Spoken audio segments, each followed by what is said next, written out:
Feeling depressed, बुरा सा लग रहा है, मन थोड़ा सा परेशान है। ऐसा लग रहा है कि यार क्या ही हो गया, पूरा साल बर्बाद हो गया। क्यों?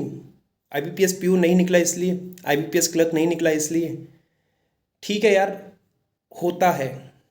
मतलब मुझे पता है कि ये ना जिस पे बीतती है वही जानता है। लेकिन आप अकेले नहीं हो इस चीज़ में, है ना? आप अकेले नहीं हो। मेरा भी एक टाइम था, मुझसे पहले भी कुछ लोगों के टाइम थे। सबका टाइम रहता है, ऐसा नहीं है कि सब एक ही बार में निकाल लेंगे और सब एक ही बार में निकाल लें। आप इस चीज़ को थोड़ा सा पॉजिटिव वे में लीजिए। पॉजिटिव वे में इस तरीके से लीजिए कि यार आप प्रिपेयर हो सकता है इस साल ना निकला, लेकिन नेक्स्ट ईयर आपके शायद सारे एग्जाम लाइन लगा के निकल जाए। IBPS clerk, IBPS PO, RRB PO, RRB clerk, सब एग्जाम लाइन लगा के निकल जाए।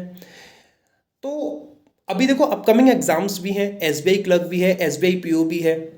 आपको आईबीपीएस पीओ नहीं निकला कोई दिक्कत की बात नहीं है, लेकिन वो एग्जाम आपको इतना ट्रेन कर गया, इतना प्रिपेयर कर गया कि जो अपकमिंग एग्जाम है उसमें आप और अपना बेटर कर सको और अपना बेस्ट दे सको, है ना?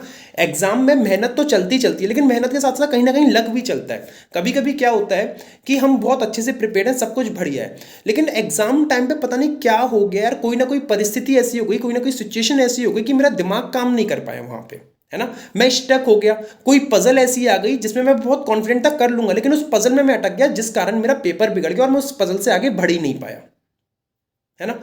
डीआई आ गई, कहीं ना कहीं ऐसा होता है। तो एग्जाम ना मेहनत के साथ साथ लक भी मांगता है कभी कभी कि यार लक अपने फेवर में है या नहीं। तो हो सकता है कि शायद इस बार लक शायद फेवर में ना हो, लेकिन हर बार ऐसा तो नहीं होगा कि लक फेवर में ना हो। हर बार तो ऐसा नहीं होगा। तो कीप गोइंग। ठीक है, एक दो दिन गम मना लो कि भाई मेरा नहीं निकला, मैं रो लेता हूँ, पीट लेता हूँ, गम मना लेता हूँ, लेकिन उससे होगा क्या ये बताओ? कुछ होगा? कुछ मिलेगा? आप अपने आप को और डिप्रेस कर लोगे इन चीज़ों से, है ना? कि यार अब मैं क्या करूं, अब मैं क्या करूं। सिंपल सी एडवाइस बस इतनी ही दूंगा, जो हो गया सो हो गया। आपके हाथ में नहीं था, आपके हाथ में था मेहनत करना। आपने की, आपने अपना बेस्ट दिया, सब कुछ किया जितना आप कर सकते थे, आपने सिंसियरली पढ़ाई की, सब कुछ किया।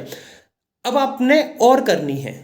क्या करनी है? मेहनत डबल करनी है, थोड़ी और एक्स्ट्रा करनी है, थोड़ी और पढ़ाई करनी है, और थोड़े से एक्स्ट्रा एफर्ट्स और डालने, क्योंकि अभी दो और इंपॉर्टेंट नोटिफिकेशन बाकी हैं, एसबीआई के क्लर्क और पीओ के। दोनों पे अच्छे से मेहनत करो, लग जाओ प्रॉपर तरीके से। निकालना है तो निकालना है भाई, है ना? 4 अपॉर्चुनिटीज चली गई, हमने कोशिश की, किसी का 0.25 से रह गया होगा, किसी का 1 से रह गया होगा, किसी का कुछ से रह गया होगा, but that does not make कि आप में वो बात नहीं है। आप में वो बात है, आप कर सकते हो। बस थोड़ा सा और अपने आप को एक लिमिट तक लेके जाना है, थोड़ा सा और पुश करना है कि नहीं मैं कर सकता हूं और मैं कर सकती हूं, है ना?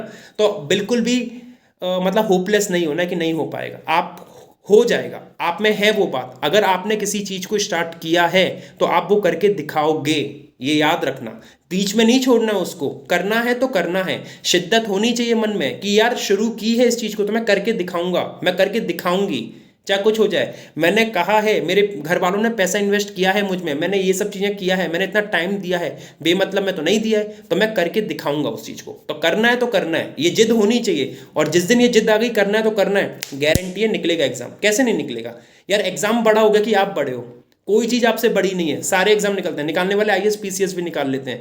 जिन लोगों का एग्जाम पीओ का निकला है, आईबीपीएस पीओ का, उनका शायद हो सकता है मेंस भी निकले। जिन लोगों के मेंस वगैरह सब क्लियर करके सिलेक्शन लेते हैं, वो भी तो आपके ऐसे स्टूडेंट हैं। फर्क बस इतना होता है कि यार देखो, सबका दिमाग एक जैसा नहीं होता है ना? और सबका लक एक जैसा नहीं होता। उनका थोड़ा सा लक फेवर कर गया और थोड़ा सा उन्होंने जो भी किया होगा उनका निकल गया। आप लोग ने थोड़ा और पुश करना है अपने आप को, और आपका निकलेगा, ये मैं गारंटी के साथ कह सकता हूँ। निकलेगा तो निकलेगा, है ना? तो पीओ और एसबीआई पीओ और क्लर्क आ रहे हैं, उस पर मेहनत करो अच्छे से, इतना ही कह सकता हूँ। और बस ये और कहूँगा कि जैसे आप लोगों के लिए डेली एसबीआई क्लर्क के लिए मैं डेली 4 पजल का एक सेशन लेके आता हूँ। आप चाहें तो उससे भी थोड़ी सी हेल्प ले सकते हैं, आइडिया ले सकते हैं, जो कि प्रॉपर एग्जाम बेस्ड पजल्स हैं। कीप गोइंग, करते रहो करते रहो, ऐसा नहीं है नहीं निकलेगा। भगवान ने चाहा तो बिल्कुल निकलेगा, इस साल निकलेगा, इस साल नहीं तो जो नेक्स्ट ईयर आएगा उसमें तो फिर डेफिनेटली निकलेगा। लेकिन सब चीज़ के लिए ना यार थोड़ा टाइम लगता है, और एवरीथिंग अपने टाइम पे ही होती है सारी चीज़। ऐसा नहीं है कि आपने चाहा कि मुझे इसी बार मिल जाए, आपके चाहने से नहीं होगा। आपके चाहने से आपकी मेहनत होगी, आपकी कोशिशें होंगी, और वो कोशिशें मुकम्मल तब होंगी जब हमारे जो सारे जो स्टार्स हैं अलाइन कर जाएंगे एक साथ, है ना? मैं ज़्यादा मतलब एस्ट्रोलॉजर वाली बातें कर रहा हूँ, लेकिन I do believe in such kind of things. तो चीज़ें अपने टाइम पे प्रॉपर मुकम्मल होंगी, आप बस अपनी मेहनत करते रहो। करनी है तो करनी है, इस साल नहीं तो अगले साल निकलेगा, और डेफिनेटली निकलेगा। ऐसे कैसे नहीं निकलेगा, मैं मान सकता हूँ। ठीक है। सो निराश नहीं होना है, बिल्कुल भी अपने डिप्रेस और सेट वेट नहीं करना यार, लगो बिल्कुल होगा, डेफिनेटली होगा, है ना। All the best.